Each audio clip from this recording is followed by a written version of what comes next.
Hello, Facebook friends. Hello, Americans, citizens of the planet. Hello, revolutionaries.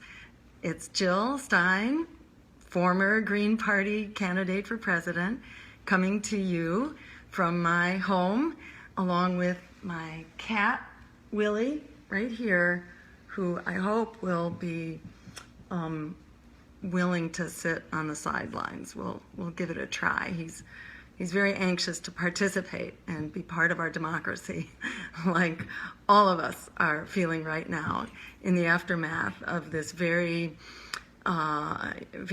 tragic consequence to the election, an election which was from the get-go very, shall we say, toxic, very corrupt, and which attempted to force two terrible choices down our throats. So I'm here tonight basically to say thank you so much to everyone who stood up for a politics of integrity, who stood up for an America and a world that works for all of us.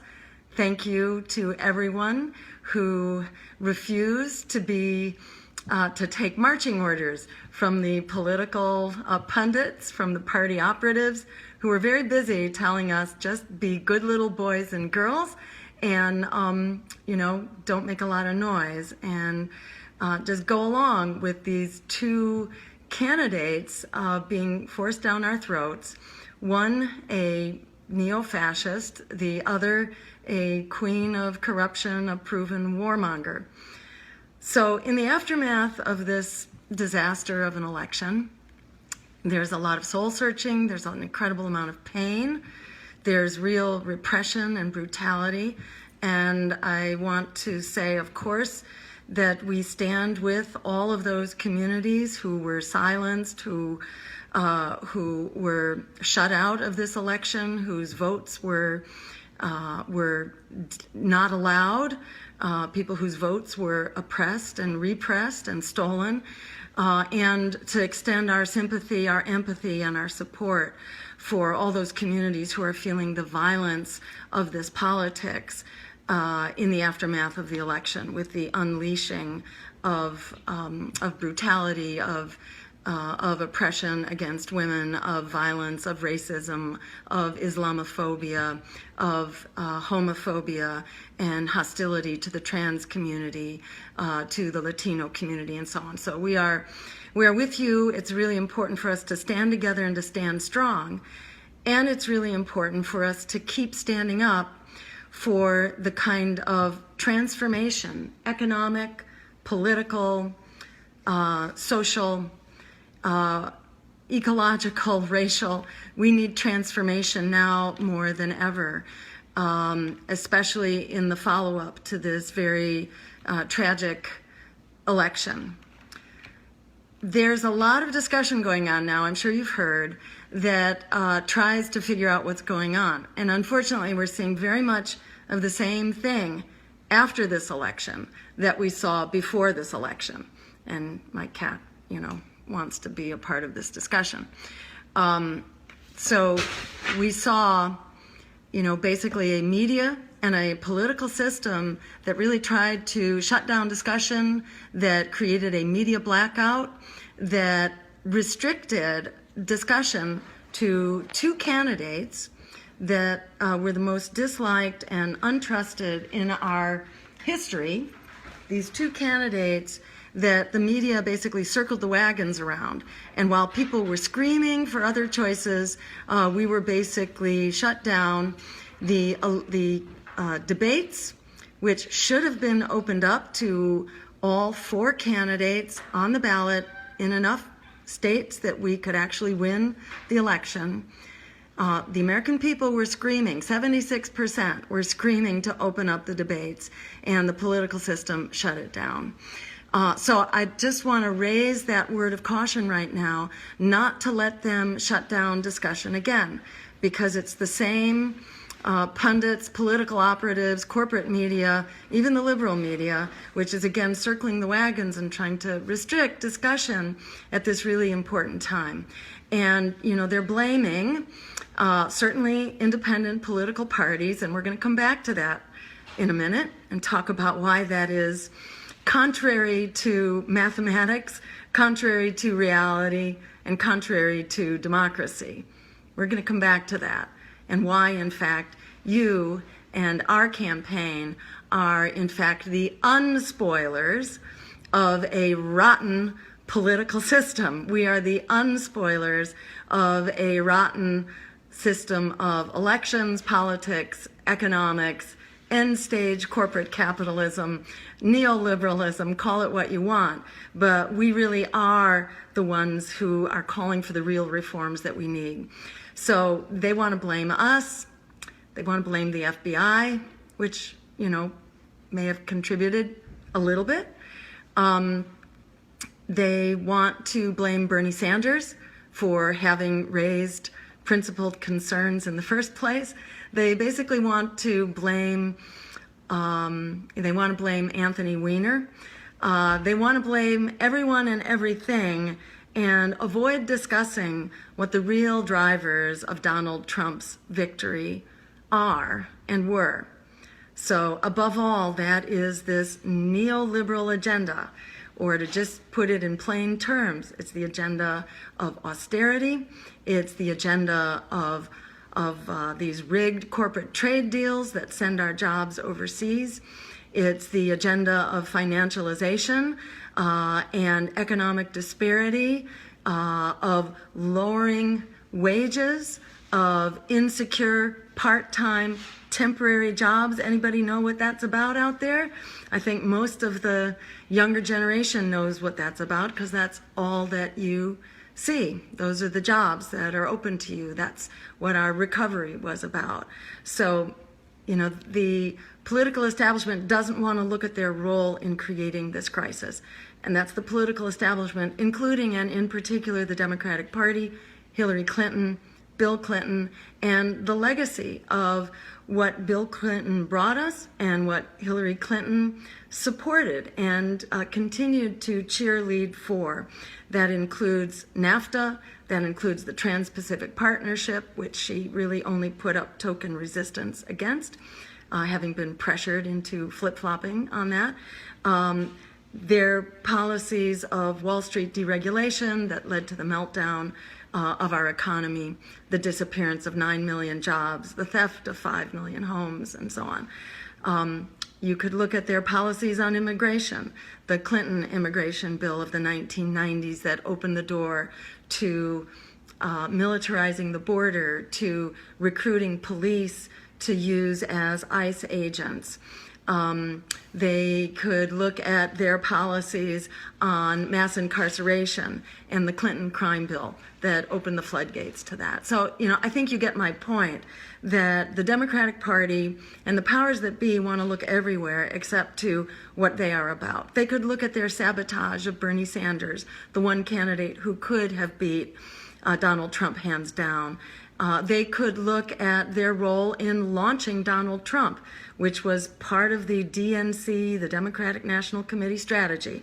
Let's lift up these lunatic fringe candidates, give them credibility, give them visibility in the media, tell the media to take them seriously. So the Democrats have a lot to be accountable for here. In my view, they've really eliminated themselves as real contenders for the change that we need.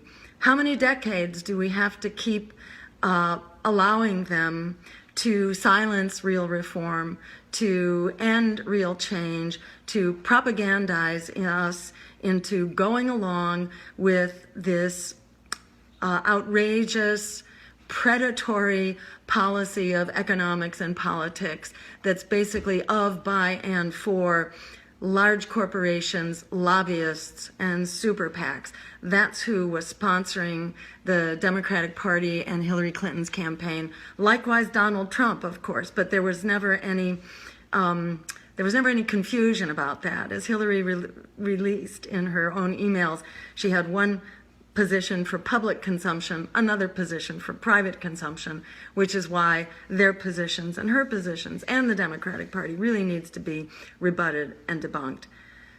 I want to take a minute before turning to your questions about why the spoiler spin is a bunch of BS, to put it bluntly. Why you just want to reject that propaganda that you were the spoiler, or that our campaign was the spoiler. So let me say first a word about the math, because people like Paul Krugman ought to know how to do his math. You'd think Rachel Maddow or CNN, you'd think they'd have people on the math here, because the numbers make it very clear. So, you know, there are climate deniers out there, there are science deniers, and there are math deniers. And those who attempt to pin spoiling the election on us need to look at their math. Let me tell you what the math says. Not in a single state had our campaign been wiped out, and had we been taken out of the equation, not a single state that went for Trump would have gone for Clinton. And here's the math behind it. According to exit polls done by CBS, 61% of Green voters would have stayed home. These weren't voters that we could say, oh, just switch your vote. You know, our voters knew better than to support a very toxic and corrupt political system. So 61% of our voters simply would not have come out. Among the rest, those votes were divided between Donald Trump and Hillary Clinton. Yes, a lot of Republicans saw us as the alternative to Donald Trump, as did they see Bernie Sanders.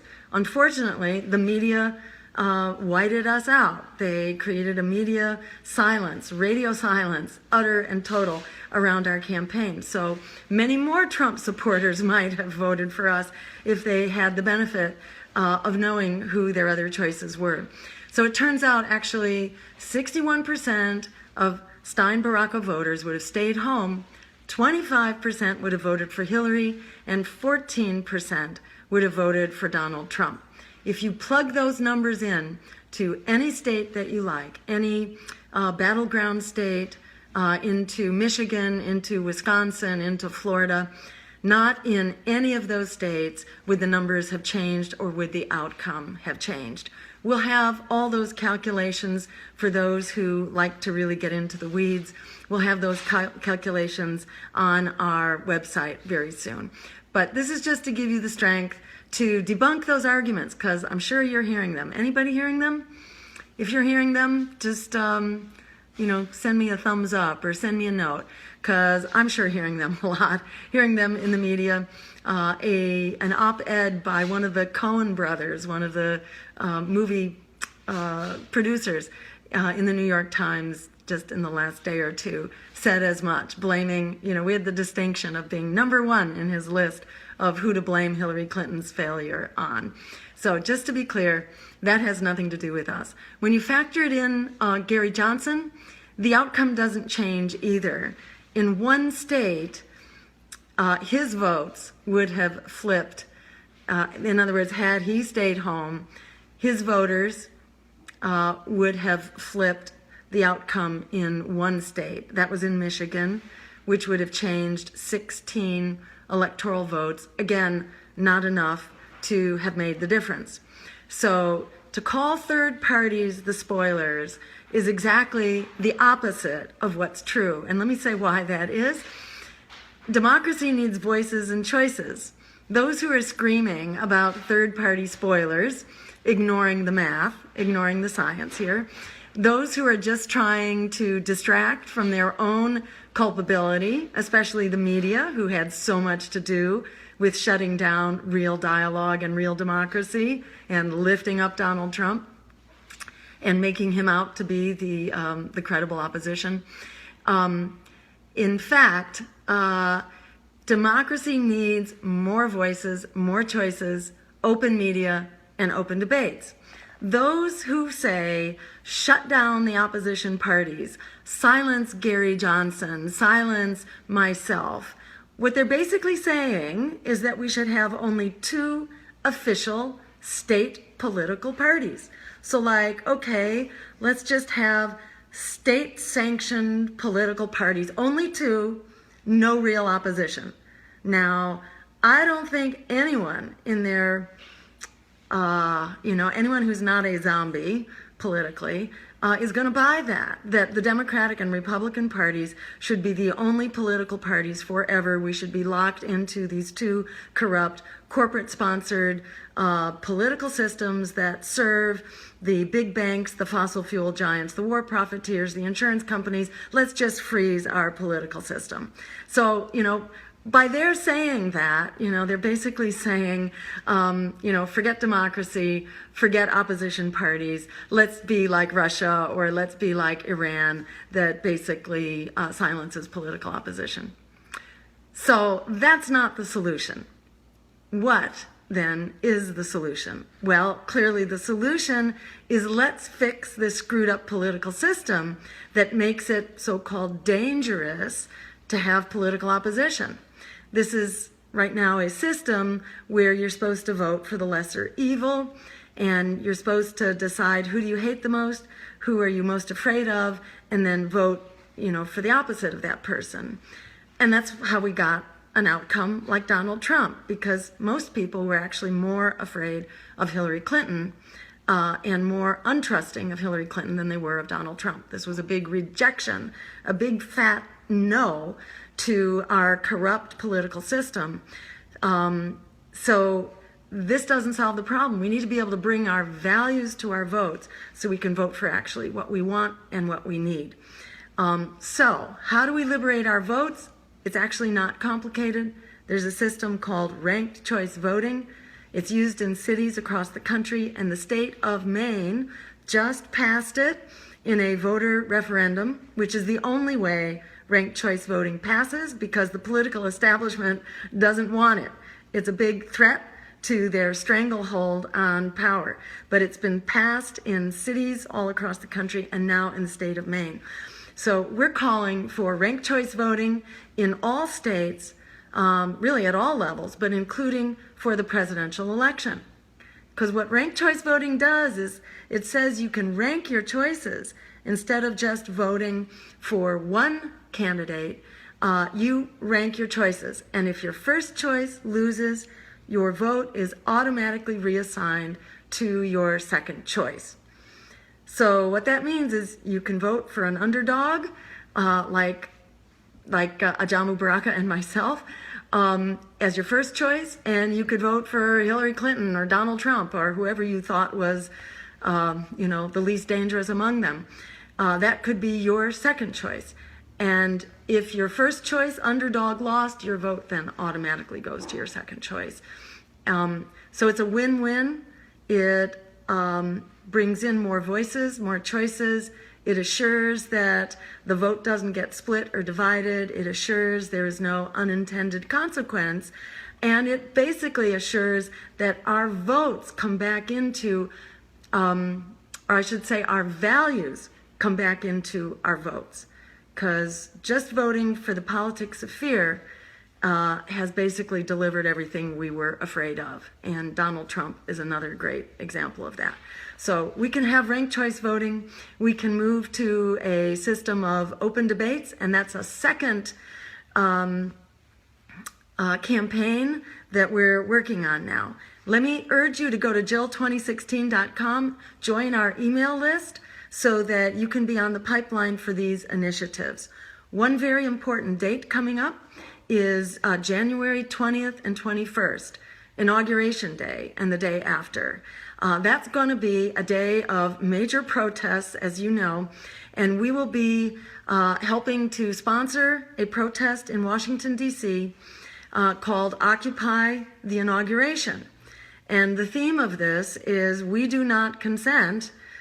Trump is not my president. Along the idea that we do not consent to empire, to endless war, to the destruction of our environment, to the harassment of women and the LGBTQ community, to the deportation of immigrants.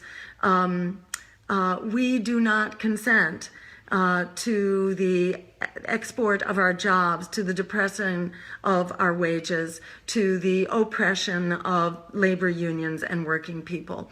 We do not consent to this world that a corrupt two-party system has brought us. We are standing up and rejecting that system. We are coming together to unite and fight, and we are pushing for those reforms that we need right now to change the system, to fundamentally change it. And also, as you know, we should be celebrating right now, or we are celebrating, that we have defeated the Trans-Pacific Partnership. And I want to encourage you to adopt this mindset of resistance, because that wasn't Donald Trump's doing. That was our doing. That was the fight of these last 5 years. And we are going to continue that fight. One last word of encouragement.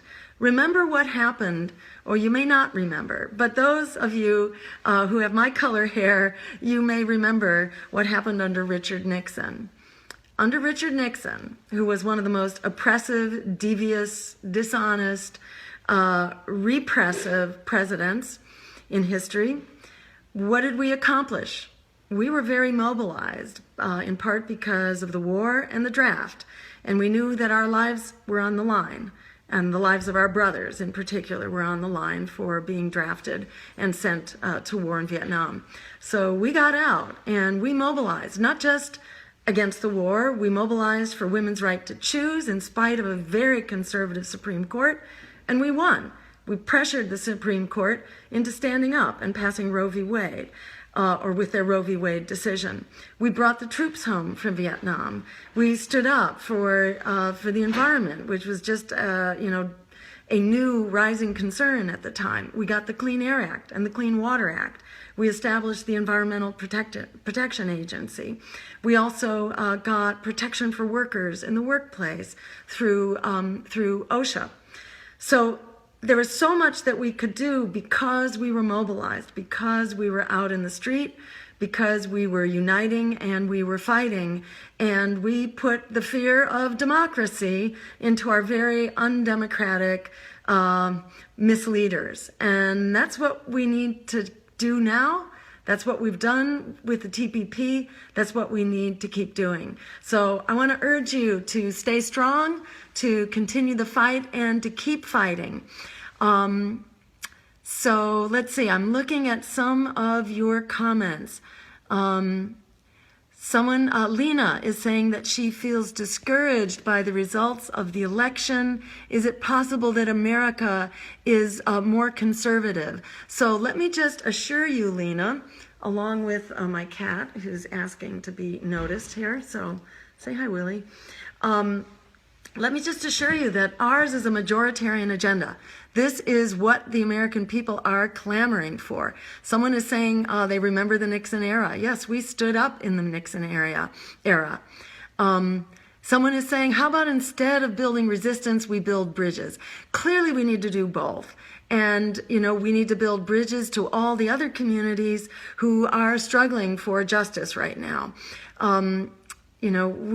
It remains to be seen exactly where Donald Trump is going to come out. There are some suggestions he may be willing to step back on some of his election issues, like the wall and about deporting all immigrants. Now he's stepped way back to say he's looking only at deporting those who have broken laws, who are guilty of having committed a crime.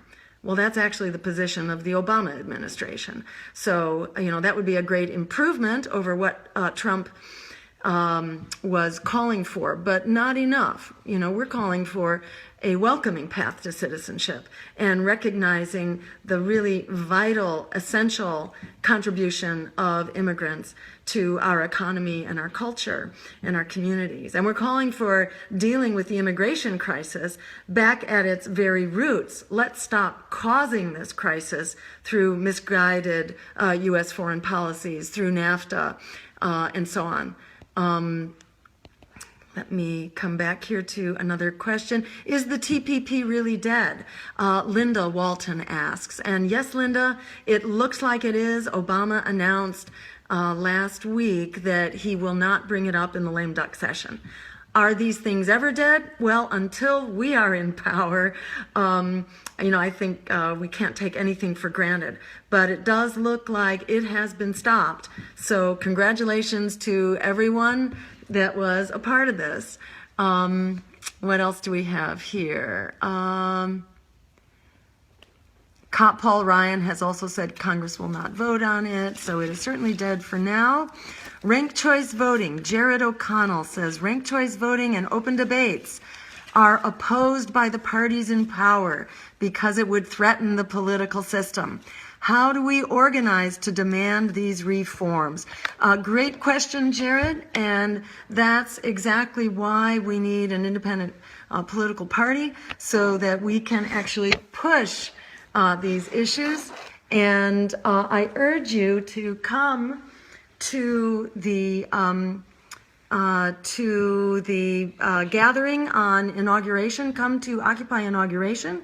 We'll also be holding a conference in DC in February to help bring us together. You know, libertarians, Greens, maybe the Burners. Well, I should say many of the Burners are already with us, burning green together. Go Burners. But many of the Bernie folks, including Bernie Sanders himself, let's see if he'll stand up for these reforms. Interestingly, Howard Dean, who's being looked at as a possible head of the DNC, he had an op-ed in the New York Times about 3 or 4 weeks ago where he came out for ranked choice voting. So we may be at a real, tipping point on these electoral reforms. Nedra Garcia is recalling, yes, peaceful sit-ins and protests against Vietnam. Let's see. Opinions on the Electoral College from Claire Miller. Great question, Claire. Yes, it's time to end that distortion of the popular vote, and we need to, reenact a direct popular vote and move forward with that. So that is actually on the table as one of our 3 initial campaigns, because this is a time of great this is a teachable moment right now where people are really agonizing about the impacts of the Electoral College. Let's see, what else do we have? Foreign policies. Someone wants to know, what is my stance on the status quo foreign policies? So absolutely, our foreign policies are catastrophic. We tried to really launch a different path forward during the election. Had we been able to participate in the debates, there's no way that Donald Trump and Hillary Clinton could have come off with their defending their policies, their blatant militarism, their wasteful Department of Offense. It's not a Department of Defense. It's a Department of Offense. It currently costs us more than half of our discretionary budget and almost half of your income taxes. And what has it created? Failed states, mass refugee migrations, and worse terrorist threats. So we need a different kind of foreign policy based on international law and human rights, in which we stop providing weapons and arms, in which we stop providing assistance to countries who are massively violating international law and human rights. And that includes Saudi Arabia.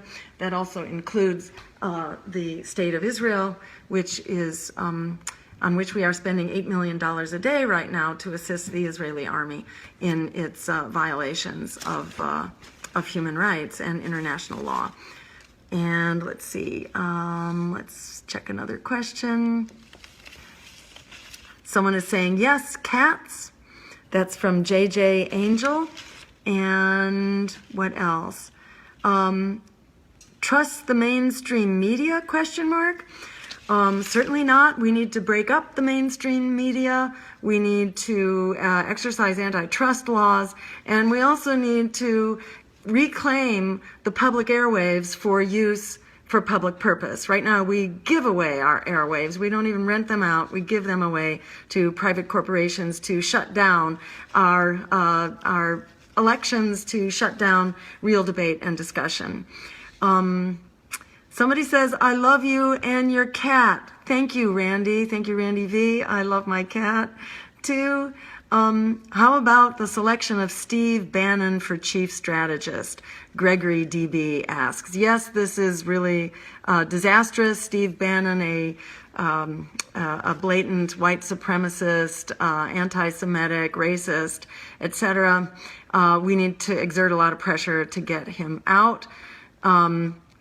Just remember, when people come out in large numbers, governments change. And you can remember, if you were around a ways back, when the East German government fell. Why did it fall? Because people were out in large numbers marching.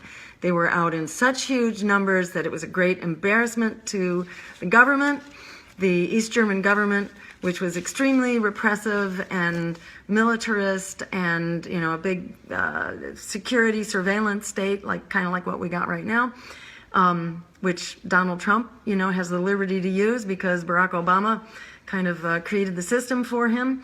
Anyhow, the government of East Germany fell because people got out and marched. And when the government was so humiliated that they called out the troops refused to fire because there were the moms and the baby carriages and the grandmas and everybody else. So that's how governments change. Nobody expected it. Chris Hedges reports, and he was there, I believe, at the time, as a foreign correspondent for the New York Times. He reports that just days before, the democracy activists had been meeting, saying that, well, maybe in 10 years they would see a change. And actually, the wall came down that very week. Okay, what else? Somebody is saying, hire me for your PR image. I think if you rocked a punk spiked mohawk and a biker jacket, you'd do really well with millennial voters. Okay, that's kind of a cool idea. All right, and then Sadia Ali says, OMG cat, and let's see, someone else is raising questions about election fraud, voter suppression. How do we get the truth out? And, I'll just say that, voter suppression, a huge problem. And we are looking at the numbers around potential election fraud, et cetera. So stay tuned. In the meantime, fighting for a constitutional right to vote for every American, to fight this new sort of poll tax system requiring people to have special kinds of IDs that poor people in particular, elders, handicapped can have a lot of trouble getting. We need to bring that to an end. So in terms of bringing things to an end, it's been really wonderful talking with you tonight. I don't want to stretch us too long on a weekday night. We'll be back soon, and we'll be making these talks regular. I hope to be back soon with some of the many activist voices, as well as some of our celebrity voices, the Cornel Wests and Mark Lamont Hills and Melina Abdullahs, just the wonderful people who are standing up, doing the incredible work in all of our communities that gives us, I think, the team that we need, that we're all a part of, to take back our future, to say, no, we do not consent to the crisis of our climate, the crisis of our economy, the crisis of mass incarceration, of police violence, the crisis of a generation locked in debt. There is an America and a world that works for all of us, that puts people, planet, and peace over profit. We'll talk more about how we solve those issues. For right now, I think the main thing is for us to be coming together and to organize together. I urge you to share this discussion with your friends, to keep bringing your friends in so that we can keep building. Start thinking right now about coming out for Occupy the inauguration on January 20th and 21st in Washington, D.C.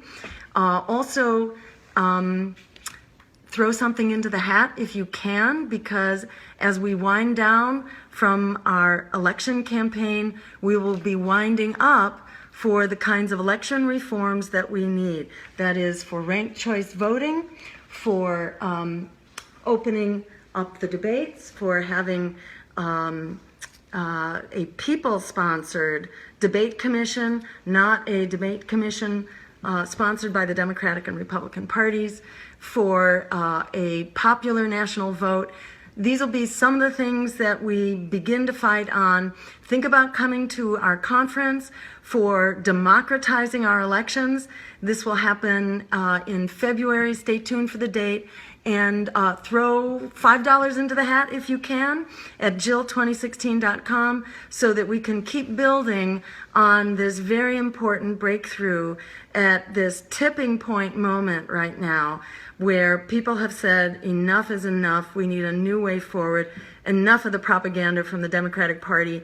They have failed enough. The clock is ticking. This is the time for us to stand up with a different way forward. We are the ones we've been waiting for. Thank you all so very much. All the best, and I hope to see you later this week. Tomorrow, in fact, we will be airing part 3 of an incredible documentary series called The Revolution Televised. The prior episodes are on our Facebook page. You can also find them at Right Brain. That's W-R-I-T-E, Brain. If you Google Right Brain, The Revolution Televised, you can see them. We'll be airing it on our Facebook page tomorrow night. This is an amazing film produced at the DNC, and it tells the story of the meltdown of the Democratic Party and what happened in Bernie Sanders' fight, in his sabotage, and how we continue this fight together. So that'll be tomorrow night on this channel, and that's narrated by Viggo Mortensen. So check it out. I hope to see you there, and soon after on this channel right here on our website and on our Facebook and social media. Thanks all so much. Keep up the fight. Stay strong. See you soon. Bye-bye.